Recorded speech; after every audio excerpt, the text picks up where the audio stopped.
Hola, bueno, estamos en otra sección de Quimionic. El día de hoy estaremos hablando acerca de predicción de mecanismos de sustitución nucleofílica unimolecular y sustitución nucleofílica bimolecular. Como su nombre lo indica, estaremos hablando acerca de nucleófilos y electrófilos.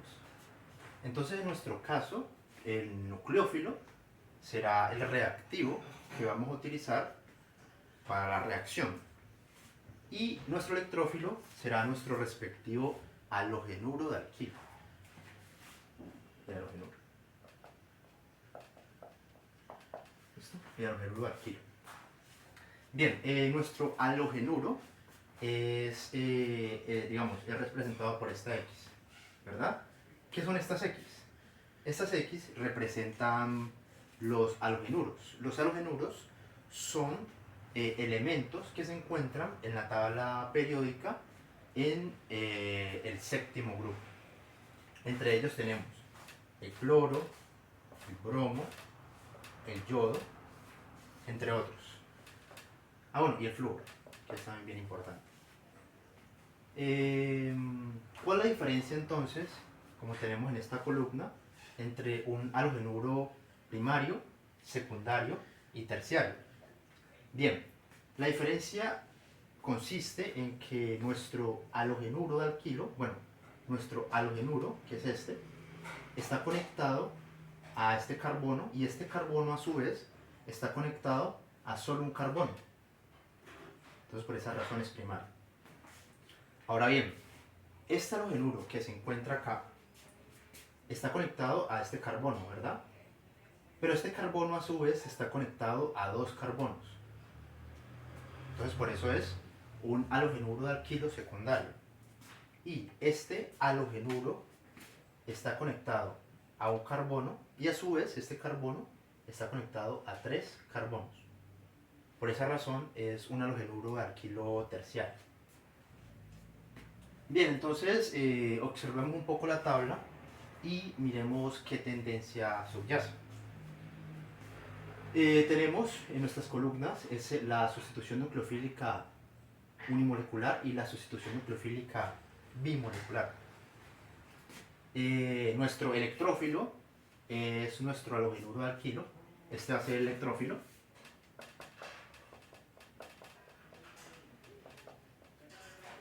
El electrófilo es ávido de electrones y el nucleófilo es ávido de núcleos o de, digamos,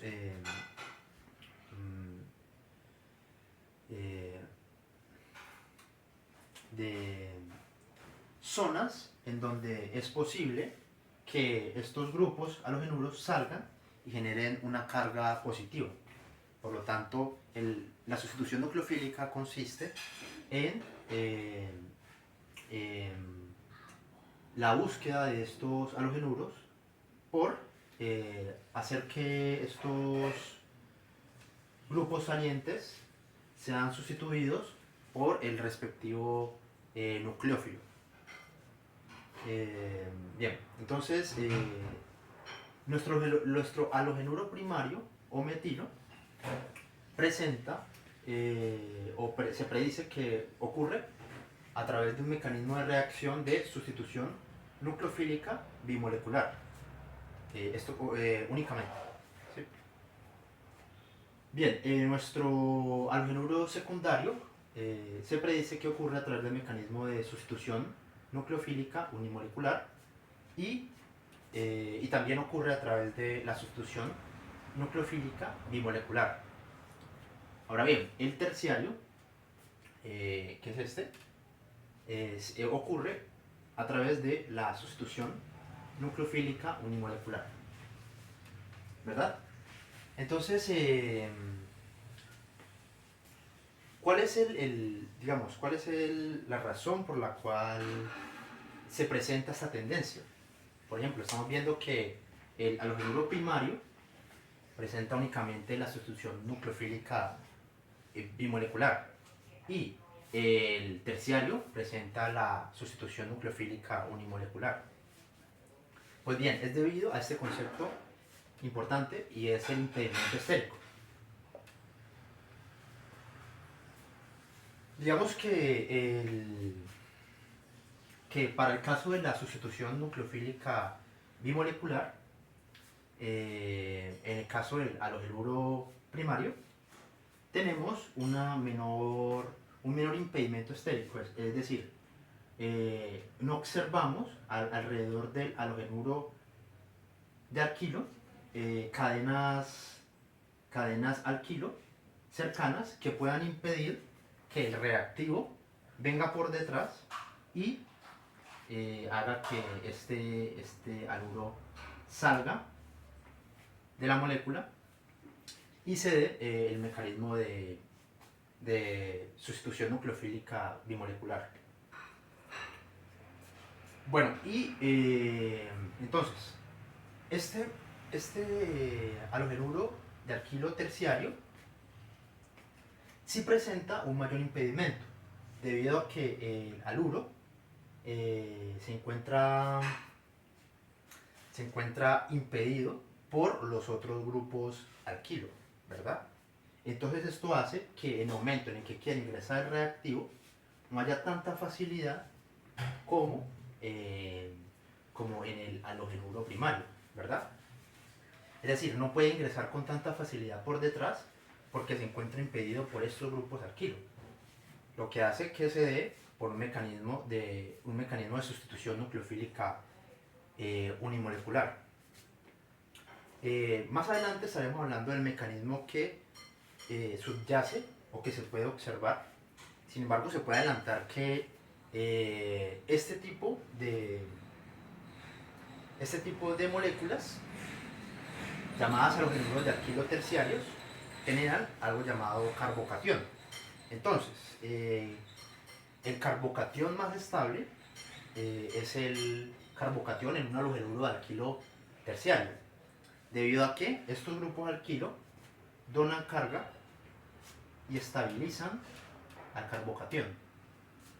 Es por esta razón que esto genera la sustitución nucleofílica unimolecular se da a partir de dos pasos y la sustitución nucleofílica bimolecular se da a partir de dos pasos.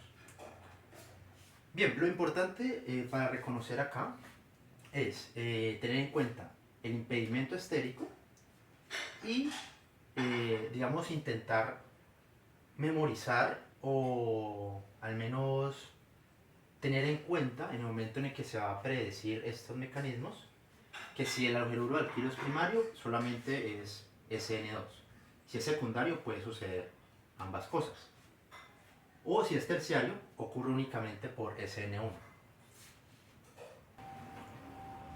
Bien, continuando con otra de las características para predecir el mecanismo de reacción SN1 o SN2 es el solvente. En el caso de la SN1 tenemos lo siguiente. Es importante recordar que el mecanismo de reacción de SN1 hace que se genere un estado de transición. Un estado de transición.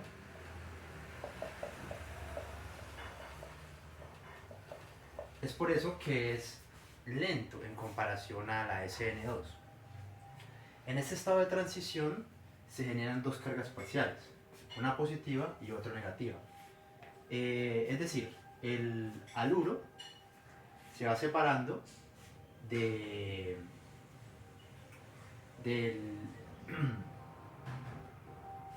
alquilo debido a una energía de activación. Sin embargo, la idea acá es que la energía de activación sea menor para que la reacción ocurra con mayor facilidad. De esta forma, podemos decir que en el caso de un solvente que sea polar, que sea apolar, entonces la energía de activación será mayor. ¿Por qué razón? Porque si observamos, el solvente apolar no va a estabilizar nuestro estado de transición, preparándose para la respectiva formación del carbocatión, en contraposición al solvente polar.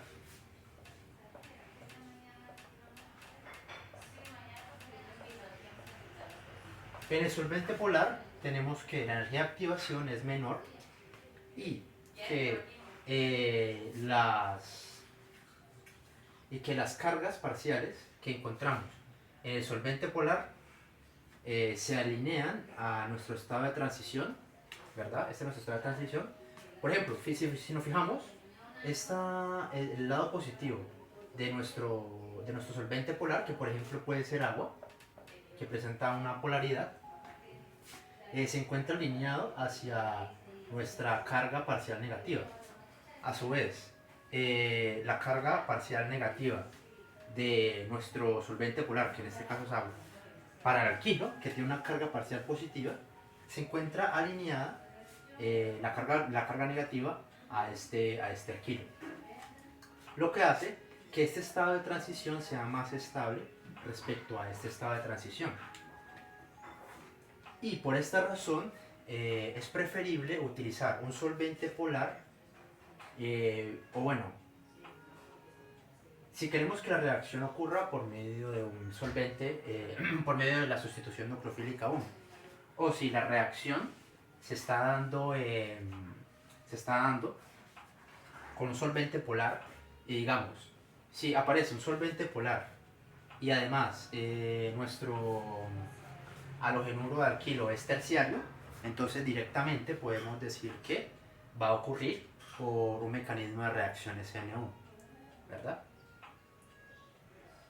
Entonces bien, solvente polar, la preferencia es el solvente polar, ¿verdad? Para el mecanismo de reacción SN1. Bien, continuando con los solventes para la sustitución nucleofílica bimolecular. Entonces aquí lo que interesa es ver cuándo es próticos y cuándo son apróticos. Entonces fijémonos que los próticos tienen la característica de tener este grupo OH, ¿sí? Igual este grupo OH. Pero los apróticos no presentan estos grupos OH. ¿Qué sucede con los grupos OH? Pues que pueden formar puentes de hidrógeno con los nucleófilos fuertes, dado que estamos hablando de una sustitución nucleofílica bimolecular. En la sustitución nucleofílica molecular hay una importancia sobre que nuestro nucleófilo sea fuerte, a diferencia de la SN1 o la sustitución nucleofílica unimolecular. Bien, y este efecto de la solvatación por los grupos OH hace que el efecto nucleofílico fuerte de este compuesto se reduzca, y lo que afecta directamente a la velocidad de la reacción de la SN2. Sin embargo, estos compuestos apróticos hacen que no se presente este caso de solvatación, haciendo que la velocidad de la reacción aumente y por lo tanto se dé una sustitución, una SN2. Cabe resaltar que hay que tener en cuenta los otros aspectos, es decir, el aspecto de que hablábamos que la SN2 ocurre siempre y cuando se trate de un haluro de alquilo primario. Bien, entonces antes de hablar acerca de directamente la cinética de SN1 y SN2, hablemos acerca de los nucleófilos y su fuerza. Los nucleófilos son amantes de núcleos, ¿verdad? Es decir, de zonas donde haya cargas parciales positivas. o directamente carbocationes. Entonces, los nucleófilos son considerados como bases de Lewis, ¿verdad? ¿Por qué bases de Lewis? Porque estas bases de Lewis donan electrones, ¿verdad? Entonces, usualmente observamos que se presentan como nucleófilos fuertes estos átomos que presentan una carga negativa, ¿verdad? Sin embargo, hay bases de Lewis que están en forma neutra.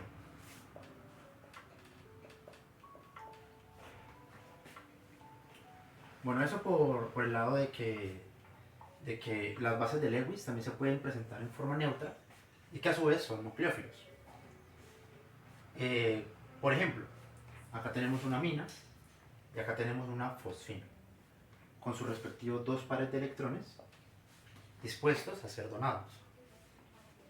Ahora bien, ¿de qué depende la fuerza de los nucleófilos? La fuerza de los nucleófilos depende de, en principio, el tamaño del compuesto. ¿Por qué razón? Porque, por ejemplo, si tenemos un compuesto grande, ¿verdad? Por ejemplo, digamos que tenemos el cloro, ¿verdad? El cloro es grande respecto a, por ejemplo, el flúor.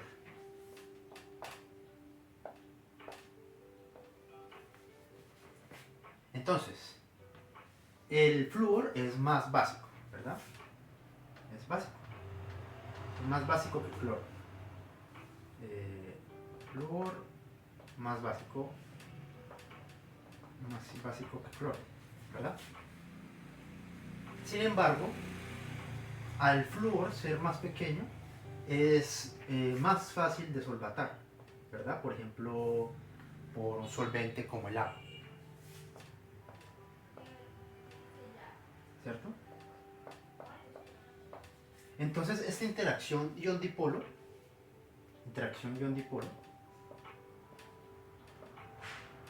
va a hacer que la fuerza del nucleófilo se vea disminuida, a diferencia del cloro.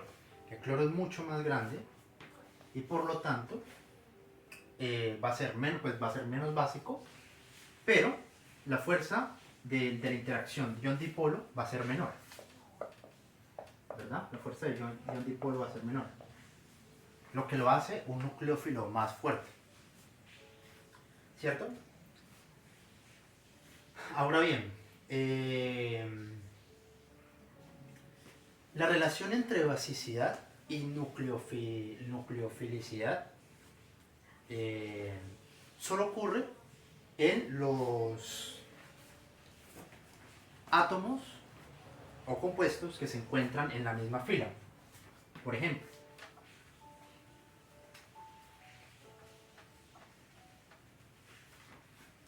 el hidróxido y el sulfuro, ¿verdad? Ambos tienen carga negativa, ¿cierto? Sin embargo, ¿qué es más grande? ¿El azufre o el oxígeno? El azufre es más grande, ¿verdad? Y el hidróxido es más pequeño.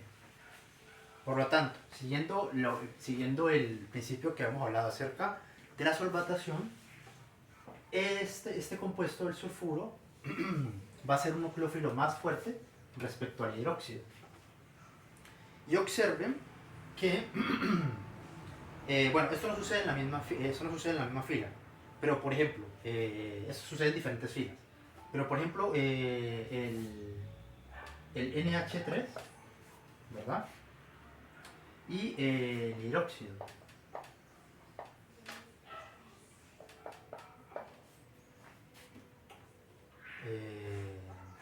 Bueno, no pongamos el NH3. Vamos la SIDA, ¿verdad? Porque ambos tienen carga negativa. Entonces, ¿quién va a ser más un nucleófilo más fuerte? En este caso, Este átomo es más pequeño, ¿verdad? Este átomo es más pequeño. En comparación con este, que es más grande. Por lo tanto, este va a ser un nucleófilo más fuerte respecto al hidróxido. Estos sí se encuentran en la misma fila, ¿verdad? Bien, esto en cuanto a la fuerza de los nucleófilos. Bien, finalmente podemos hablar acerca de la cinética de la SN1 y la SN2. En el caso de la cinética de la SN1, tenemos nuestro respectivo bromuro de terpropilo, ¿verdad? Debido a la disposición que tienen los... Debido a que nuestro halogenuro es terciario y tenemos agua, que es polar, entonces tenemos este respectivo alcohol, ¿verdad? Obtenemos este respectivo alcohol, es decir, alcohol terbotílico, más este ion hidronio y el ion bromuro. Bien, observamos que la velocidad para la SN1 depende directamente de la concentración de nuestro nuestro bromuro de terpropilo, ¿verdad? Más no depende de la concentración del nucleófilo, ¿verdad? Eso es bien importante, es decir, si se aumenta la concentración de la cantidad de agua, no va a haber un cambio apreciable en la velocidad de la reacción, a diferencia de la SN2. En este caso, reaccionamos un nucleófilo fuerte con un halogenuro primario, ¿verdad? Y obtenemos el metanol con el ion bromuro. En este caso, la velocidad predice que va a depender tanto de la concentración del bromuro de metilo como del nucleófilo fuerte, que es nuestro hidróxido, como lo observamos acá, ¿verdad? Entonces, para dejar claro, en la SN1 sí hay una dependencia, perdón, en la SN1 no hay una dependencia con la concentración de nuestro nucleófilo. Repito, no hay una dependencia con la concentración de nuestro nucleófilo. En la SN2 sí hay una dependencia con la concentración del nucleófilo.